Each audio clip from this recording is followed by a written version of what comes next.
Hello everyone, welcome to the YouTube channel of Rao's Academy for Competitive Exams. This is Varun Pradhan presenting you the daily news review. So before we proceed, why don't you hit the like button and subscribe to our channel if you haven't yet. Well friends, in our previous video, I asked you a few questions. So let us see their solutions. Question number 1 was, the International Day of Clean Air for Blue Skies is observed on, and its correct answer is option B, September 7th. Another question was, James Webb Space Telescope is a venture of which space agency? And the right answer is not ISRO, not SpaceX, not even NASA. The right answer is European Space Agency. Alright, so please make a note of these two questions. They may be asked in your preliminary exam of UPSC and state PCS services. Now let us proceed and see what's there in the news. 10-day Onam festival ended on 8th of September. Onam is an annual harvest festival of Kerala which is celebrated by the Malayali community outside and inside of Kerala. It celebrates the homecoming of King Mahabali, who was a devotee of Lord Vishnu.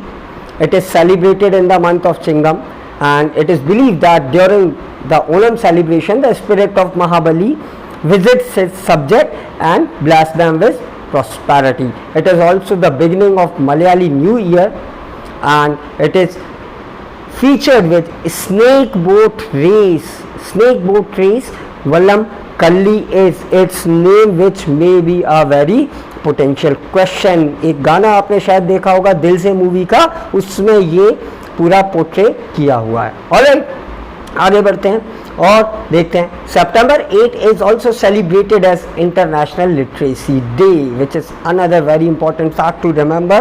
International Literacy Day is celebrated on 8th of September.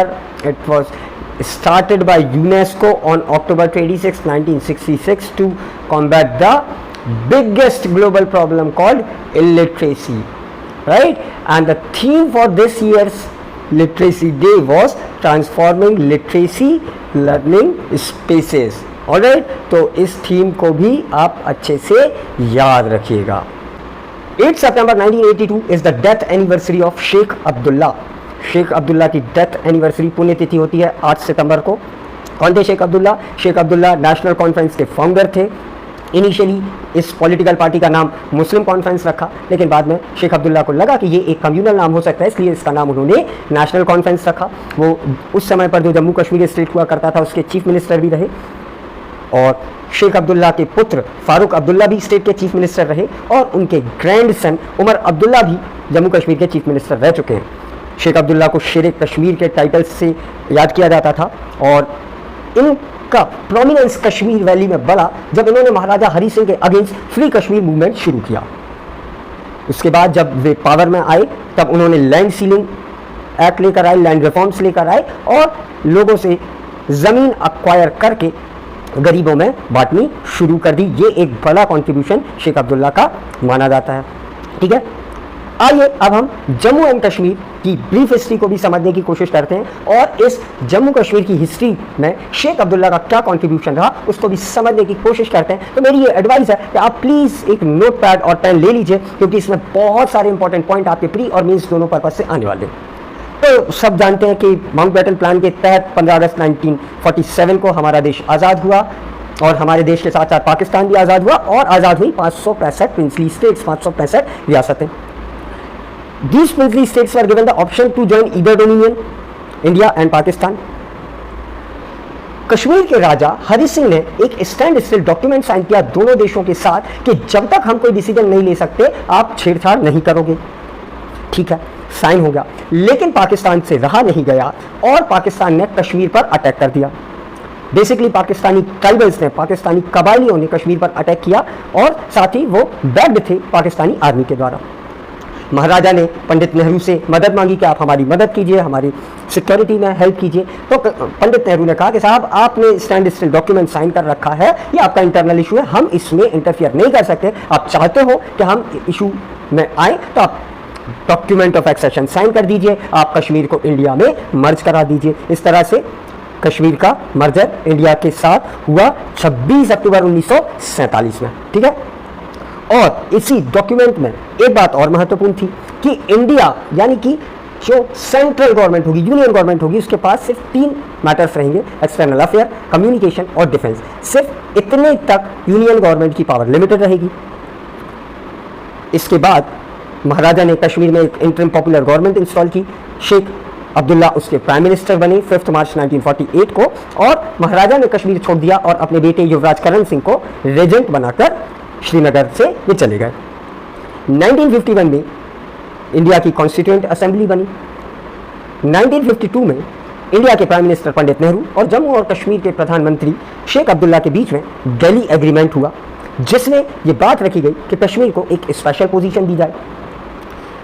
बाद में 1954 में Jammu and Kashmir की constituent assembly जब बनी, उसने ratify किया state का accession, है ना, इंडियन स्टेट में उसका मर्जर रेटिफाई कर दिया कॉन्स्टिट्यूएंट असेंबली ने। और साथ ही आर्टिकल 370 जो बड़ा विवादों में रहता था वो इंसर्ट किया गया, जिसमें कहा गया कि यूनियन का कॉन्स्टिट्यूशन स्टेट में कुछ एक्सेप्शंस के साथ, कुछ मॉडिफिकेशंस के साथ एक्सटेंड होगा, ना कि पूर्ण रूप से एक्सटेंड होगा। ये था आर्टिकल 370। फिर आया जम्मू एंड कश्मीर का कॉन्स्टिट्यूशन 26 जनवरी 1957 में, और उसके तहत असेंबली इलेक्शन हुए पहली बार। जब असेंबली के इलेक्शन हुए तो फिर उस असेंबली ने भी रेटिफाई किया इंडिया में कश्मीर का एक्सेशन। और जो सेक्शन 3 था जम्मू एंड कश्मीर के कॉन्स्टिट्यूशन का, उसने भी ये बात कही कि Jammu and Kashmir shall be an integral part of union of India. Alright, अब बात करते हैं आर्टिकल 370 की और थोड़ा डिटेल में समझने की कोशिश करते हैं क्या था आर्टिकल 370। तो एन गोपाल स्वामी अयंगर जो कि ड्राफ्टिंग कमेटी के भी एक मेंबर थे और पंडित नेहरू की कैबिनेट में मिनिस्टर विदाउट पोर्टफोलियो थे, और वे कश्मीर के प्रधानमंत्री भी रह चुके थे। उन्होंने इसका ओरिजिनल ड्राफ्ट तैयार किया था और इनिशियली ये कॉन्स्टिट्यूशन में आर्टिकल 306A के रूप में आया था, जो कश्मीर को एक स्पेशल स्टेटस प्रोवाइड करता था। अक्टूबर 7 को उसके चेंज करके आर्टिकल 370 किया गया, जिसमें एक टेम्परेरी प्रोविजन किया गया जम्मू एंड कश्मीर के लिए कि जम्मू एंड कश्मीर अपना कॉन्स्टिट्यूशन खुद ड्राफ्ट कर सकता है और इंडियन पार्लियामेंट के लेजिस्लेटिव पावर बहुत लिमिटेड होंगे।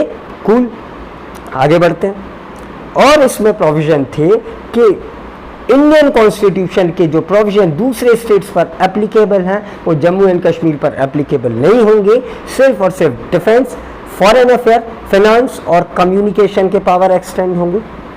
और यदि कोई भी ऐसा लॉ जो इन 4 मामलों के अतिरिक्त होगा, एक्स्ट्रा होगा, वो यदि एक्सटेंड कराना है तो पार्लियामेंट को स्टेट गवर्नमेंट की कंकरेंस लेनी पड़ेगी। ठीक है, कंकरेंस नॉट कंसल्टेशन, यानी कि परमिशन ऐसी लेनी पड़ेगी। साथ ही ये भी एक प्रोविजन रखा गया कि स्टेट के रेसिडेंट को सेपरेट सेट ऑफ लॉ मिलेगा। For example, Ranbir penal code was applicable on Kashmir, not the Indian penal code. ठीक है, और इसमें एक अलग प्रधानमंत्री, अलग प्रेसिडेंट, अलग फ्लैग और अलग कॉन्स्टिट्यूशन की परमिशन भी दी गई। और एक और आर्टिकल ऐड किया गया जो था आर्टिकल 35, जो एक प्रेसिडेंशियल ऑर्डर से इंसर्ट हुआ था 1954 में, जिसमें ये कहा गया कि स्टेट के पास पावर होगी कि वो डिफाइन करे परमानेंट रेसिडेंट कौन होंगे जम्मू एंड कश्मीर के। ठीक है, और नॉन परमानेंट रेसिडेंट जो होंगे वो कश्मीर में ज़मीन आदि नहीं खरीद सकते हैं। ऐसे सारे प्रोविज़न आर्टिकल 35A में प्रोवाइड किए गए। और इसमें ये प्रोविज़न रखा गया कि 10 साल जो रह चुका है या 10 साल से जो रह रहा है कश्मीर में और जिसने लॉफुली इमूवेबल प्रॉपर्टी एक्वायर की है, ठीक है, या फिर मार्च 1947 के बाद वो किसी दूसरे स्टेट से आया है, ठीक है, या फिर पाकिस्तान चला गया था और वापस कश्मीर में आ गया है, उसको भी परमिशन मिल जाएगी परमानेंट रेसिडेंट बनने की। ठीक है, और दूसरे लोगों के लिए इसमें कोई परमिशन नहीं उपलब्ध थी, है ना। साथ ही ये भी प्रोविज़न रखा गया था कि सिर्फ और सिर्फ जो ओरिजिनल रेसिडेंट हैं उनके लिए गवर्नमेंट स्कीम्स का बेनिफिट होगा, गवर्नमेंट सर्विसेज का, लैंड एंड सेटलमेंट का, स्कॉलरशिप प्रोग्राम का, ये सारी चीज़ें सिर्फ और सिर्फ परमानेंट रेसिडेंट के लिए रहेंगी। और आखिरी जो विवादित प्रोविज़न था कि यदि कोई कश्मीरी लड़की किसी दूसरे स्टेट में शादी कर लेती है तो उसका परमानेंट रेसिडेंट का स्टेटस छीन लिया जाएगा। ये था आर्टिकल 35A। ठीक है, अब हम सीधे आते हैं एब्रोगेशन ऑफ आर्टिकल 370 पर, जो कि बड़ा चर्चा में था। अभी हाल ही में इसके 3 वर्ष पूरे हुए हैं। 5 अगस्त 2022 को अब्रोगेशन ऑफ आर्टिकल 370 के 3 ईयर कंप्लीट हुए हैं। तो 5 अगस्त 2019 को प्रेसिडेंट ऑफ इंडिया ने आर्टिकल 370 के क्लॉज 1 के हिसाब से मिले पावर को एक्सरसाइज करते हुए एक ऑर्डर इशू किया और कश्मीर का स्पेशल स्टेटस अबॉलिश कर दिया। I repeat, the special status of Kashmir under Article 370 was abolished by a presidential order dated 5th August 2019. So what changes did this abrogation made? So the change number 1 was no separate constitution, flag or anthem was allowed for Kashmir. The provision of dual citizenship of the citizens of Kashmir was abolished.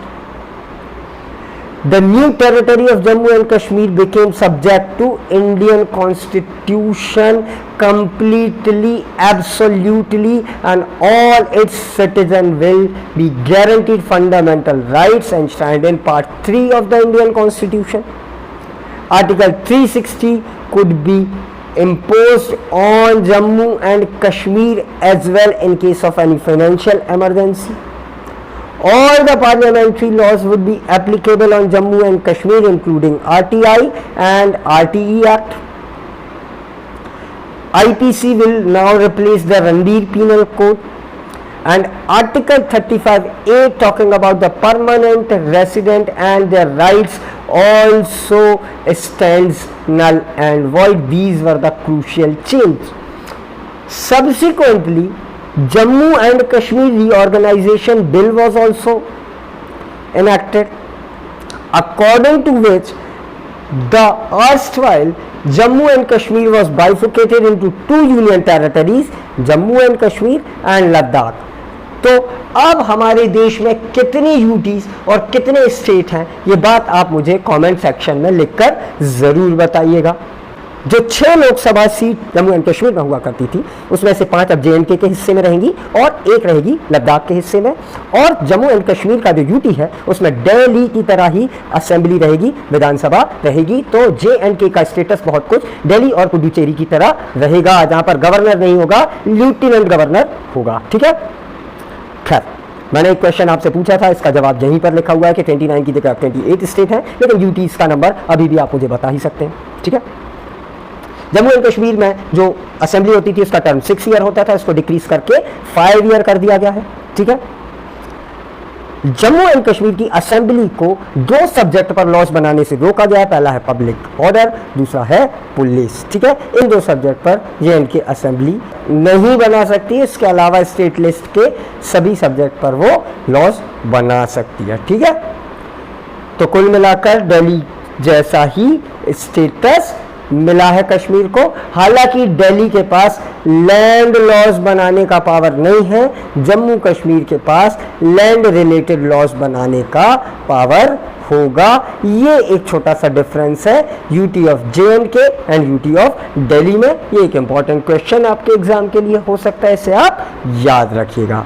Fine, आगे बढ़ते हैं और अगली news देखते हैं। West initiative is launched by Office of Principal Scientific Advisor. A new Indian Science, Technology and Engineering Facility Map, that is ISTEM initiative is launched, which is known as Women in Engineering, Science and Technology West. This program will cater women with STEM background and empower them to contribute to science, technology and innovation system. It's a national web portal for sharing research equipment, facilities, etc. and it's the umbrella under which many programs related to R&D and technological innovations are running. ठीक है, इस initiative में एक separate platform provide किया जाएगा उन सभी महिलाओं के लिए जो साइंटिफिकली इंक्लाइंड हैं, जो टेक्नोलॉजिकल रिसर्च में अच्छा काम कर रही हैं, है ना। और कोई भी महिला इस वेस्ट प्रोग्राम को ज्वाइन कर सकती है, एक्सप्लोर कर सकती है अपॉर्चुनिटीज़, ठीक है, और R&D में अपना करियर बना सकती है। साथ ही साथ एक स्किल डेवलपमेंट प्रोग्राम भी चलाया जाएगा वेस्ट इनिशिएटिव में, जिसमें साइंस एंड टेक्नोलॉजी से के बैकग्राउंड से आने वाली महिलाओं की स्किल्स को ब्रश अप किया जाएगा, ठीक है। और इस डेवलपमेंट प्रोग्राम, इस इनिशिएटिव से वुमेन एंटरप्रेन्योर कंसल्टेंट बन सकती हैं, ऑपरेशंस में आ सकती हैं, सोफिस्टिकेटेड इंस्ट्रूमेंट एक्सेट्रा को सीख सकती हैं। जो एक स्किल गैप है महिलाओं और पुरुषों के बीच में, उसको ब्रिज करने का एक इनिशिएटिव है वेस्ट, ठीक है। याद रखिएगा वुमेन एम्पावरमेंट के कॉन्टेक्स्ट से और साइंस एंड टेक वाले पेपर के लिए ये बड़ा इंपॉर्टेंट इनिशिएटिव होगा। ऑलराइट, साथ ही एक और महत्वपूर्ण बात यहाँ पर, iSTEM shall provide a platform for women researchers to deliberate on achievements, issues and exchange ideas on taking the country forward through advances in science, technology and innovation. In addition, a digital consortium, Connect Quickly, for online discussion and immediate support was also established in iSTEM, ठीक है। तो एक WhatsApp और Telegram platform पर भी connect quickly नाम का consortium उपलब्ध होगा।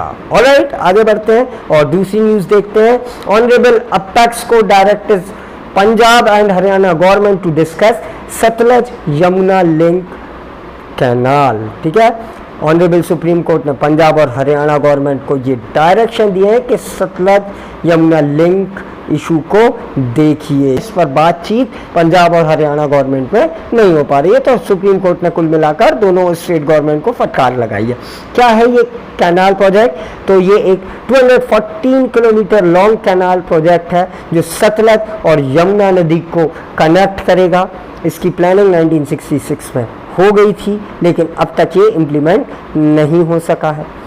यदि ये कैनाल कंप्लीट हो जाएगी तो ये केटर करेगा रावी और व्यास नदी को, जो हरियाणा और पंजाब में जल संकट जो है उससे निपटने में मदद कर सकते हैं। The water problem, the scarcity of water can be addressed by this particular canal project. Fine, आगे बढ़ते हैं और दूसरा इंपॉर्टेंट न्यूज देखते हैं। सुप्रीम कोर्ट आज states and UTs to withdraw case registered under section 66 of IT Act।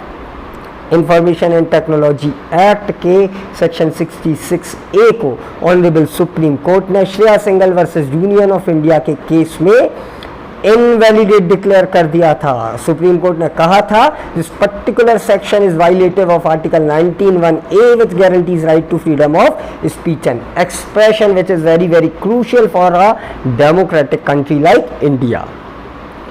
IT act में जो एक अमेंडमेंट हुआ था 2008 में, उसमें गवर्नमेंट को पावर दिए गए थे कि किसी भी इंडिविजुअल को ऑफेंसिव या मेनेसिंग ऑनलाइन पोस्ट के लिए सेक्शन 66 के अंडर गिरफ्तार किया जा सकता है, लेकिन इस सेक्शन को सुप्रीम कोर्ट ने नल एंड वॉइड या अनकॉन्स्टिट्यूशनल डिक्लेयर कर दिया था। अब कोर्ट ने कहा है कि जितने लोगों के अगेंस्ट केसेस रजिस्टर हों इस सेक्शन में, उनको विदड्रॉ कर लिया जाए। ऑलराइट, आगे बढ़ते हैं और अगली न्यूज देखते हैं।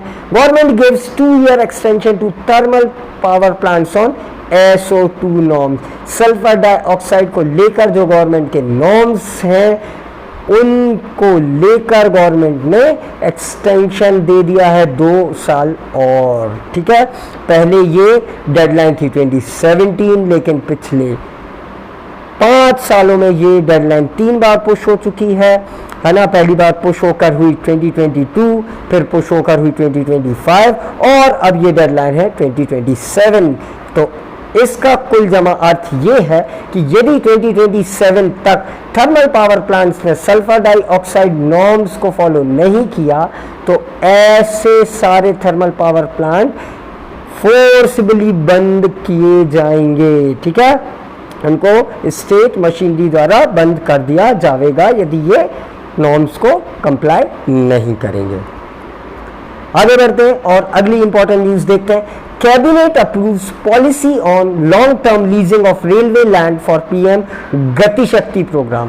प्रधानमंत्री गति शक्ति प्रोग्राम के तहत long term leasing of railway land को कैबिनेट ने मंजूरी दे दी है। इस पॉलिसी में कार्गो यूज के लिए lower cost per longer period के लिए लैंड लीज की जा सकेगी। क्या फायदा होगा इससे? So this move is expected to enable integrated development of infrastructure and more cargo terminals helping improve revenue for the railways। Railway को ये एक्सपेक्टेशन है कि इससे उनका राजस्व, उनका रेवेन्यू बढ़ेगा। नई पॉलिसी में 35 साल तक के लिए लीज दी जा सकती है। पहले ये पीरियड था 5 इयर्स, ठीक है, और 1.5% कर दिया गया है मार्केट वैल्यू का। पहले ये 6% हुआ करता था। ये दोनों फिगर आप याद रखिएगा कि 5 साल को बढ़ाकर 35 साल कर दिया है और 6% को घटाकर 1.5% कर दिया है प्रधानमंत्री गति शक्ति प्रोग्राम में। Additionally, 300 cargo terminals would be developed over next 5 years and about 1.2 lakh employments would be guaranteed under this scheme. The existing entities using railway line for cargo terminals will have the option to switch to the new policy regime after transparent and competitive bidding। और इसी scheme में 30.8% कॉनकॉर यानी कि container corporation of India को 30.8% disinvestment किया जाएगा, ठीक है, जो कि 2019 में अनाउंस हुआ था, ठीक है। तो ये थी हमारी आज की news. Now it's the time for quiz related to today's news. If you know the answer, please let us know in the comment box. So the question number 1 is, which article of Indian Constitution provided for rights of permanent resident in the state of Jammu and Kashmir? Is it Article 35, Article 370, Article 35A, or option D, Article 370A? Question number 2 is, Union government extended the deadline for thermal power plants on SO2 norms till which year? 2024, 2025, 2026 or 2027? Again it's option D, that's a typo error. So if you know the answer to this question, please let us know in the comment box. I hope you liked today's video on news analysis. If you really like it, then please share it with your fellow aspirants. Comment your feedbacks as well as your doubts, if any. We'll try to cater them, we'll try to solve them, and you may join our batches for UPSC and MPPSC civil services exam. Our office address is given in the description box. You may visit the academy, and please follow us on Instagram and Facebook. Also subscribe to our channel if you haven't yet. Stay tuned with us for more effective and relevant preparation of UPSC and other state services exam. This is me, Varun Pradhan, signing off. Have a great day.